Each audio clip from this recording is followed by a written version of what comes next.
You've kind of gone full circle in Wayne Rooney, have you not? Now, in an industry with a perception of everyone's out for themselves, what did we see at the weekend? Wayne Rooney saying, no thanks, I don't want to speak to Everton. I want to stay with Derby and try and get them out of this predicament that they're in. What we saw was the optics of a young manager. And I could be cynical, and I could rerun the argument again in my own head and say perhaps Wayne Rooney, as the rumour pervades the industry, actually asked if he was going to get the Everton job, and if he wasn't going to get it, then he wasn't bothering going for an interview. So it could be that, or it could be that actually the optics of what he's done is go, you know what, I'm going to build my reputation based upon integrity.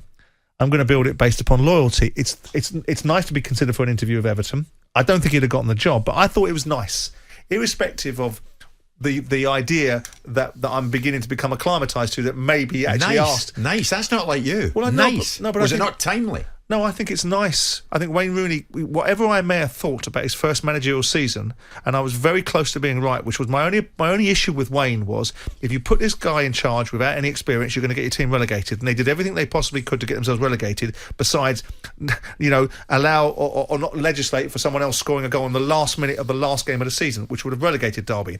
Now, I didn't like the beginning of the season. I didn't like his conduct on a personal level, because I felt you were a manager, you've got to grow up and be a man for once rather than a boy. But you now look at it and say, 36 points they'd have now, 37 points they'd have now. They'd be 12th in the league with no controls over them, no direction, no real advice around them, no budget, just cobble together a group of players. And then you have an opportunity to do what every single foot manager is. Even if you were only going because you wanted to index yourself to it, you could have still played that game. And you didn't. He did optically the right thing. Yeah. For me, as a former owner, looking at it going, oh, well done you, son. Well done you. And if I can be critical about Wayne Rooney, and if I can say I don't like this and I don't like that, then it's stupid of me not to say well done for your team doing really well in terms of the adversity you're under. And I hope, and I genuinely hope the Derby get out of this mess and get out of it and stay in the Championship. Was it showed at the weekend? It'll be phenomenal. Oh, and I watched the game. Yeah. I watched the game out of sheer interest in Derby County. The last minute equaliser. And of course the 2 goals in the last 5 or 6 minutes, and the spirit of that side. And Birmingham bossed the game for the first half, but notwithstanding it, Derby should have had a penalty, but the spirit was there. And I thought that there was a blind leading the blind. I thought Liam Rosenior talks a good game, but he's a young coach. But they're now together in a unit with a galvanised spirit. I hope they stay up. And I think you have to give plaudits. I think it's easy to keep on telling people how crap they are and where they get it wrong. We can all do that, and I do a lot of that.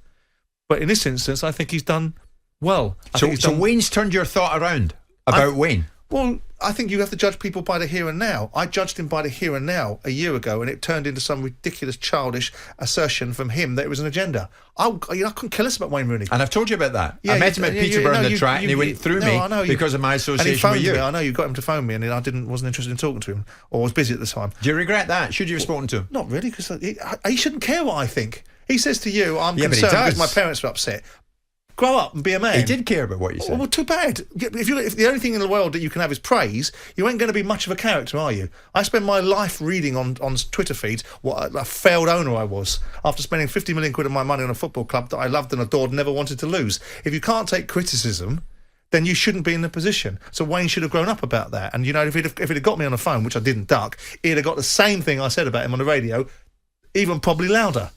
But what he's doing now is you've got to give praise where praise is due, and praise is absolutely due.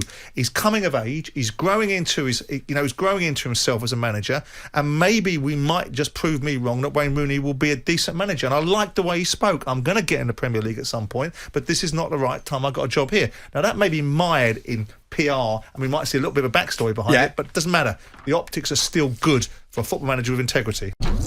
Jim White and Simon Jordan. Monday to Friday mornings from 10 on AM, on DAB, via the talkSPORT app and on your smart speaker. talkSPORT.